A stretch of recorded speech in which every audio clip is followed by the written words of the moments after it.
राहत कब?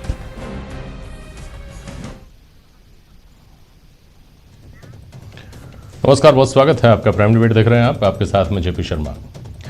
कोरोना की 2 वैक्सीन आ गई हैं, 3 और आने वाली हैं। महामारी इतनी कमज़ोर पड़ गई है कि अब दुनियादारी का, व्यापार बाजार का, दैनिक जनजीवन का, इन सब का गुणा भाग कोरोना के साथ जोड़कर देखा जाना करीब करीब बंद हो गया है। कब तक उबरा जा सकेगा, इस पर चर्चा होती है। इस कब तक को बजट से जोड़कर देखा जा रहा था, जिसको लेकर आम आदमी की प्रतिक्रिया थोड़ी मायूसी की ही आई, लेकिन अर्थशास्त्र के जानकारों ने इस पर जमकर ताली बजाई। कमाल की सूचना शेयर बाजार से है, जहां ऑल टाइम हाई की बातें सुनाई दे रही हैं। तो ये समझना मुश्किल है कि जब आम आदमी अभी रोजगार के पटरी पर लौटने के इंतजार में है, महंगाई से निजात कब मिलेगी के यक्ष प्रश्न में उलझा हुआ है, तेल गैस के भावों की ऊंचाइयां नापने में पसीना बहा रहा है, तो फिर शेयर बाजार में आई बहार क्या कहती है? ये सवाल इसलिए भी मौजूद है कि राज्य का बजट भी आने वाला है, तो केंद्र के बजट में छूट गई उम्मीदों की भरपाई की राज्य के बजट में भी क्या कोई संभावना बनती है? ये भी सोचने वाली बात है।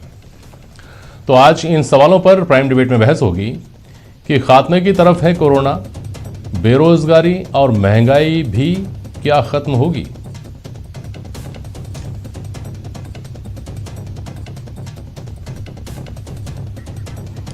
शेयर बाजार में ऐतिहासिक उछाल, तो फिर क्या कहता है बाजार का मनमानापन?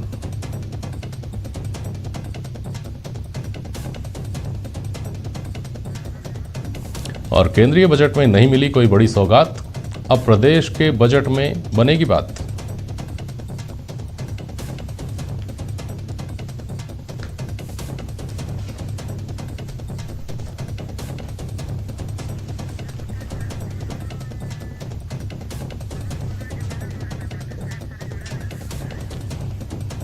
हमारे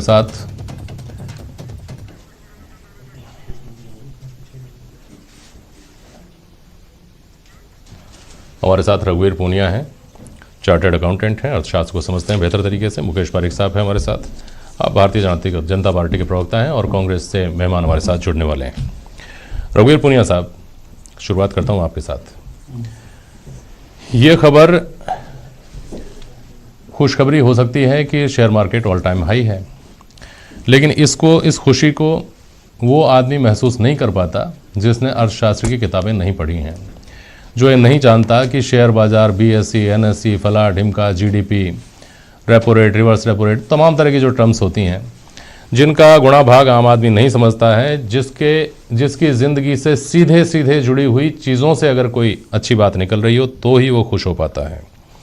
तो कैसे और क्यों खुश होना चाहिए आम आदमी को इस खबर से? शर्मा जी, किसी भी प्रोडक्ट की या किसी भी सर्विस की कीमत उसकी डिमांड और सप्लाई से डिसाइड होती है। तो शेयर मार्केट में जो शेयर की प्राइसेस डिसाइड होती हैं वो डिमांड और सप्लाई से डिसाइड होती हैं, न कि जीडीपी ग्रोथ से। जी। जो कंपनियां डिविडेंड देती हैं उनके शेयर्स कम रेट पर पड़े रहते हैं, लेकिन बहुत सारी कंपनियां ऐसी हैं जो डिविडेंड नहीं देती, और अगर उनकी इन्वेस्टर की रिटर्न देखी जाए तो बहुत ही कम आती है। लेकिन आर्टिफिशियल स्पेकुलेशन के माध्यम से या आर्टिफिशियली डिमांड के माध्यम से शेयर मार्केट की प्राइसेस बढ़ाई जा सकती हैं। अभी हाल ही में 4-5 घटनाएं हुई हैं। एक तो जो 2004 के बाद में सरकारी कर्मचारियों की पेंशन स्कीम खत्म कर दी गई, उनमें जो कंट्रीब्यूशन लिया जाता है उसको new pension scheme, NPS scheme में पैसा जमा होता है। वो पैसा शेयर मार्केट में लग रहा है, तो वो ऑटोमेटिकली डिमांड जनरेट करेगा और वो कंसिस्टेंटली करेगा। उसका सिर्फ सरकारी कर्मचारियों की इनकम से संबंध है, जो कभी कम नहीं होती है। दूसरा, अभी एक रिसेंटली बजट में डिसीजन लिया है कि 2,50,000 रुपए से ऊपर का अगर किसी का जीपीएफ का इन्वेस्टमेंट है तो वो टैक्सेबल होगा। तो अब सब लोग, जो ये माना जा रहा है कि जो सरकारी कर्मचारी हैं वो अपना 2,50,000 से ऊपर का जो इन्वेस्टमेंट है वो जीपीएफ में करने की बजाय अपने शेयर मार्केट में करेंगे। इस एंटीसिपेशन से शेयर मार्केट बढ़ रहा है। दूसरा, 2014 के बाद में रियल इस्टेट मार्केट में डेंट आ गया। तो पहले रियल इस्टेट था वो एक इन्वेस्टमेंट का टूल था। आदमी जब कमाई होती थी तो एक प्लॉट खरीद के रख लेता था, 20 साल बाद में उसको बेटी की शादी करनी होती थी तो उसको बेचकर शादी कर देता था। तो अब रियल इस्टेट है वो इन्वेस्टमेंट का टूल समाप्त हो गया है। दूसरा, बैंक यानी वो विकल्प नहीं बचा है, वो विकल्प कोई नहीं बचा, विकल्प नहीं बचा है। और एक और मैं लास्ट में ऐड करता हूं, बैंकों में जो फिक्स डिपॉजिट और सेविंग अकाउंट में पैसा रहता है तो बैंकों ने भी अपने पैरेलल पूरी बैंकिंग इंडस्ट्री है वो अपना कोर बिजनेस बैंकिंग करने की बजाय और डिपॉजिट इन्वेस्टर की सेफ्टी की बजाय वो उस इन्वेस्टर को जाते ही ये एडवाइस करते हैं, वो जिस सर्विस के लिए जाता है वो काम करने की बजाय वो बाहर एक उनका कोई एक सेल्समैन या सेल्स गर्ल बैठी हुई होती है, वो उसको म्यूचुअल फंड मार्केट के लिए या इंश्योरेंस की यूलिप पॉलिसी के लिए इंकरेज करते हैं और वो पैसा उधर बैंकिंग की तरफ से उधर पहुंच गया। समझ गया। शेयर मार्केट बढ़ने का यही रीजन है, इसका ग्रोथ से कोई डायरेक्ट लिंक नहीं है। बिल्कुल ठीक बात है। कांग्रेस के दिग्गज नेता हैं राजीव अरोड़ा साहब जुड़ गए हमारे साथ, उनके पास भी जाऊंगा। मुकेश पारीक साहब, जो कुछ कहा रघुवीर पूनिया जी ने, ये बातें तो जो खुशी का गुब्बारा है उसमें पिन लगाने जैसा है। हम ये सोचकर खुश हो रहे हों और लोगों को ये खुशखबरी दे रहे हों कि देखिए साहब बाजार में रौनक आ गई है बजट के बाद और कोरोना से हम उबर गए हैं, बाजार चल पड़ा अपनी रफ्तार से, और पता चल रहा है कि ये तो दूसरे कारणों से ऐसा हो रहा है। पारीक साहब, देखिए शर्मा जी, ऐसा नहीं है। जब ये बजट आने वाला था तो जिस प्रकार से पूरे विश्व में ये कोरोना की महामारी रही और भारत जैसा 125 करोड़ से ज्यादा जनसंख्या वाला देश भी इससे अछूता नहीं रहा और हमको भी इस कोरोना के खिलाफ लड़ाई लड़नी पड़ी, जिसमें हमारी भारत सरकार ने बहुत ही शानदार तरीके से इस लड़ाई को लड़ा और कोई गरीब भूखा नहीं सोए। और वैक्सीन की भी जहां तक बात है वो भी हमारे देश ने एक नहीं दो वैक्सीन यहाँ पर उत्पादन किया और एक पूरे विश्व के लिए एक मिसाल कायम। जहां तक सवाल शेयर मार्केट और बजट का है, देखिए जब बजट आने वाला था तो आम लोगों में ये चर्चा थी कि इस बार सरकार ने कोरोना की लड़ाई लड़ी है, आर्थिक जो पक्ष है वो बहुत ज्यादा इस बार कोरोना की लड़ाई में उसका व्यय हुआ है, खर्चा हुआ है, चाहे वो प्रदेशों को वेंटिलेटर दिए गए हो या और दिया गया हो या केंद्र सरकार की तरफ से जो भी लड़ाई लड़ी हो, तो आम जन में ये भावना थी कि कर के द्वारा इनका पूर्ति की जाएगी। लेकिन आज एक बहुत बड़ी उपलब्धि है कि इस बजट की अगर मैं कहूं एक लाइन में जो सब में बड़ी पहली उपलब्धि है कि किसी भी प्रकार का कोई नया करारोपण इस बजट में नहीं किया गया, अपने आप में ही ये बजट की एक उपलब्धि को दर्शाता है।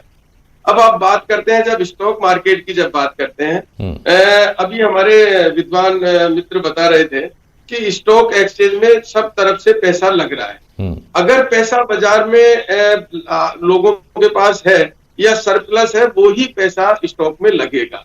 अगर कोई आदमी के पास पहले उसके खाने के लिए चाहिए या उसकी और जो मूलभूत आवश्यकताएं हैं उसके लिए चाहिए, वो कहीं भी पैसा इन्वेस्ट करे वो उसके बाद ही करता है। तो कुल मिला के हमारे देश जो अब खुशहाली की ओर अग्रसर हो रहा है और जहां तक हमारी केंद्र सरकार की बात हम करें, यही बात समझनी है इंफ्रास्ट्रक्चर पर। पहली बात तो देखिए बजट पे तो हमने बजट जिस दिन आया था उसी दिन बात कर ली थी। एक मिनट मुकेश जी, एक मिनट।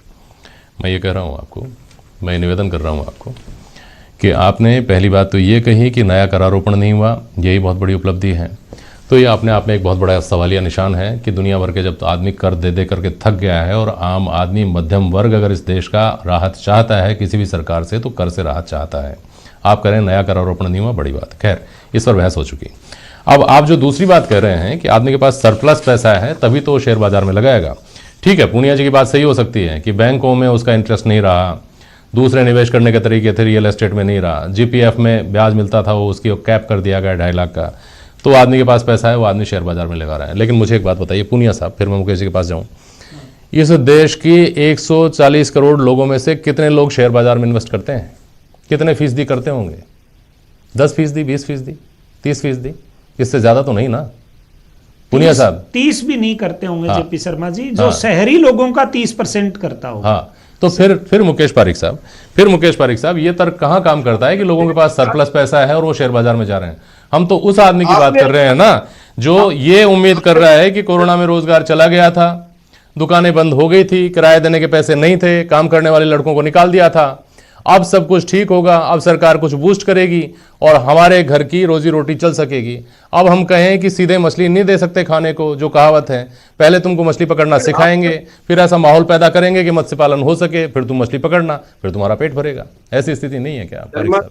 मैंने तो आपके प्रश्न का जवाब दिया है। आपने जो शुरुआत की वो शेयर मार्केट के बारे में जब मेरे से पूछा, इसलिए मैंने आपसे कहा खाली शेयर मार्केट ही नहीं। पारिक साहब, मैं आपको भी क्लियर करूं और हमारे दर्शक जो देख रहे हैं उनको भी क्लियर करूं। ये बहस में बात आई ही इसलिए है कि कई दिनों से कहा जा रहा है कि देखिए शेयर बाजार ने बहुत बढ़िया तरीके से रिस्पॉन्ड किया है, हमारी अर्थव्यवस्था पटरी पर लौट रही है और खुशहाली के हम बहुत करीब हैं। तो आज हम इस बहस में ये जानने की कोशिश कर रहे हैं कि क्या ये इतना बड़ा इंडिकेटर ये शेयर बाजार की उछाल है कि हमको खुश होना चाहिए कि सब कुछ पहले जैसा और उससे भी बेहतर होने वाला है। जी पारिक साहब। देखिए, अर्थशास्त्री जब भी चर्चा करते हैं तो शेयर मार्केट का जब सेंसेक्स बढ़ता है तो खुशहाली बताते हैं, और जब सेंसेक्स गिरता है तब भी केंद्र पर या सरकार पर आरोप लगाते हैं कि ये सब इसके कारण, बजट के कारण स्टॉक मार्केट धराशायी हो गया। ये सब जो अर्थशास्त्री के नाते ये बात भी आपकी सही है, ये बात भी सही है कि गिरता है तो फिर गिरता है तो कोई ये नहीं कहता कि नहीं साहब ये तो केंद्र सरकार के बजट का कारण नहीं है। ये कहा जाता है कि बजट ने मायूस किया, शेयर बाजार गिर गया। हमारे साथ पवन गोयल अभी नहीं जुड़े हैं। राजीव अरोड़ा जी, एक मिनट, कांग्रेस से आप हैं, राजीव अरोड़ा साहब हैं हमारे साथ। अरोड़ा साहब, ये स्वाभाविक रूप से आपका विपक्ष में होने के नाते इन पर सवाल उठाना तो अपनी जगह पे है, लेकिन आप चूंकि एक व्यापारी भी हैं, शेयर बाजार का आम आदमी के जीवन स्तर से जो संबंध जोड़कर बताया जाता है या इन दिनों में बताया जा रहा है, ये वास्तविकता के कितना करीब है? देखिए शर्मा जी, आपने बहुत अच्छा एक तो विषय रखा।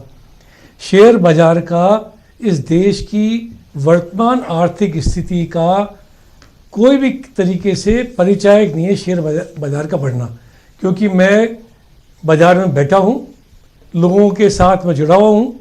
मैं जानता हूँ कि जो रिटेल के खुदरा व्यापारी हैं उनकी पिछले वर्ष टोटल रेवेन्यू 20 से 30% आया है। मुकेश जी अच्छी तरह से जानते हैं, वो कितना ही बजट का समर्थन कर ले, सरकार ने OLX जो जिस तरह की साइट है उस तरीके से पूरे देश की हर चीज को बेचने के लिए सेल पे लगा दिया है, जिसमें आप बीमा कंपनी खरीद लो, जिसमें आप बैंक खरीद लो, जिसमें आप डिफेंस की ज़मीन खरीद लो, जिसमें आप रेलवे की ज़मीन खरीद लो। तो बजट तो को देख के हम जब कहते हैं कि ये बजट कुछ व्यापारियों को समर्पित है, ये बात सही साबित होती है। उनके तो बम हो गई, क्योंकि जब कांग्रेस पार्टी बात करती थी इंश्योरेंस कंपनी के अंदर ज़्यादा FDI की तो विरोध होता था। जब अटल बिहारी वाजपेयी जी के समय के अंदर 25%, 24% से 39% बढ़ाने की बात हुई तो RSS के हमारे साथियों ने उसका विरोध करा था।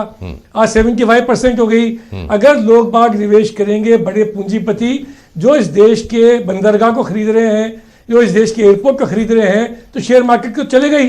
जो सरकार की नवरत्न कंपनियां हैं वो तो डूब रही है। हालत ये है शर्मा जी कि हमारे यहाँ 100 सैनिक स्कूल खुलने जा रहे हैं। उन सैनिक स्कूलों के अंदर भी प्राइवेट निवेश होएगा भविष्य के अंदर।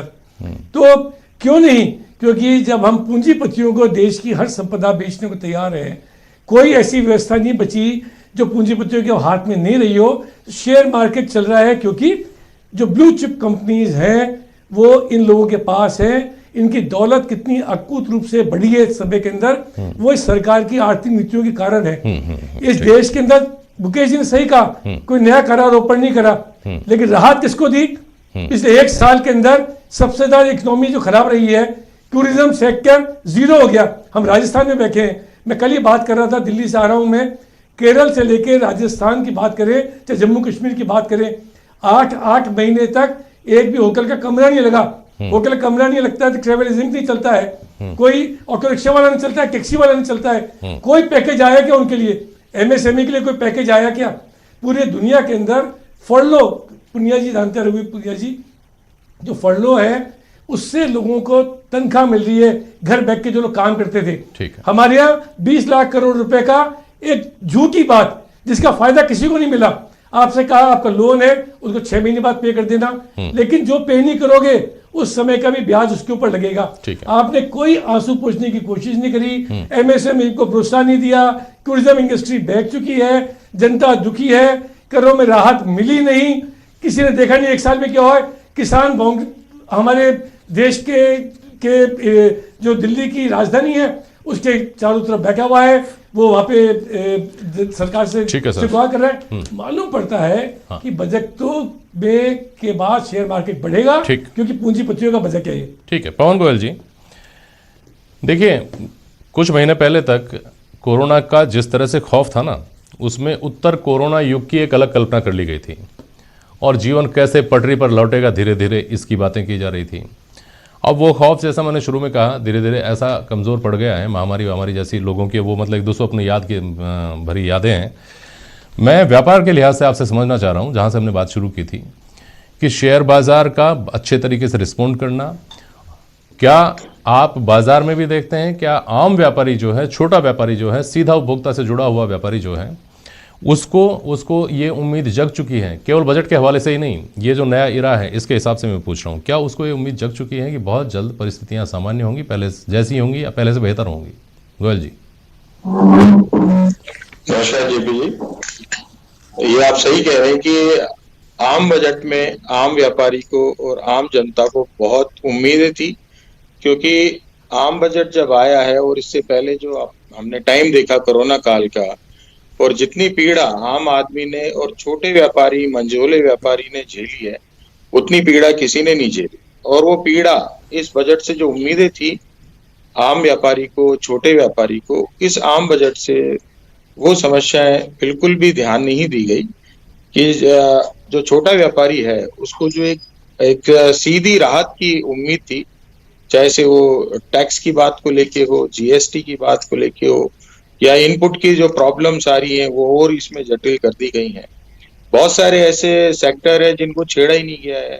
खासतौर पे टूरिज्म की बात करें, राजीव अरोड़ा जी भाई साहब ने बहुत अच्छी बात कही है कि टूरिज्म इंडस्ट्री आज भी इफेक्टेड है। उसको अभी तक जो एक राहत की उम्मीद थी, एक संजीवनी बूटी की आवश्यकता थी, उसकी तरफ बिल्कुल भी नहीं देखा गया है। रियल एस्टेट अपने आप में एक बहुत बड़ा सेक्टर है, उसकी तरफ भी ध्यान नहीं दिया गया है। आज लोहे की बात करें, सीमेंट की बात करें या बिल्डिंग मटेरियल की बात करें, वो भी सारा बढ़ता जा रहा है। इस वक्त आम व्यापारी, जो मंझोला व्यापारी है, उसको आवश्यकता थी। अब बात करते हैं बजट की कि ये बहुत अच्छा बजट है, कुछ लोग मानते होंगे। ये इसी तरह की बात होगी जैसे व्यापारी कमर टूट चुकी कमर कोरोना काल में, और सरकार ये कह रही कि आप खुश होइए कि हमने आपकी टांगे नहीं तोड़ी। मेरा सीधी सी कहने का मतलब ये है कि आज आम व्यापारी की बात करें, आम नागरिक की बात करें, इस वक्त बहुत विकट दौर से वो गुजर रहा है और इस वक्त बहुत आशाएं थी कि आम बजट में उसको रिलीफ मिले।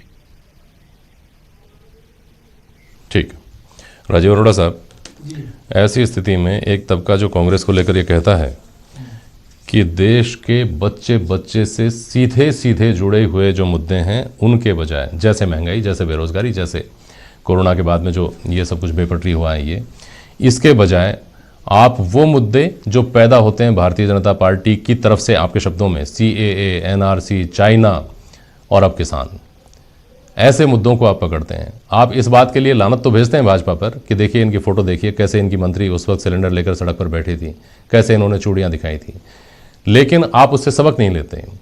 देश के बच्चे बच्चे से, मैंने कहा बच्चे बच्चे से सीधे सीधे जुड़े हुए जो मामले हैं उनको लेकर आप कोई आंदोलन खड़ा करने में नाकामयाब क्यों हैं? अगर ऐसे हालात हैं तो फिर नहीं, देखिए, ये जब जनता के अंदर आक्रोश होता है तो वो सामने परिलक्षित होता है।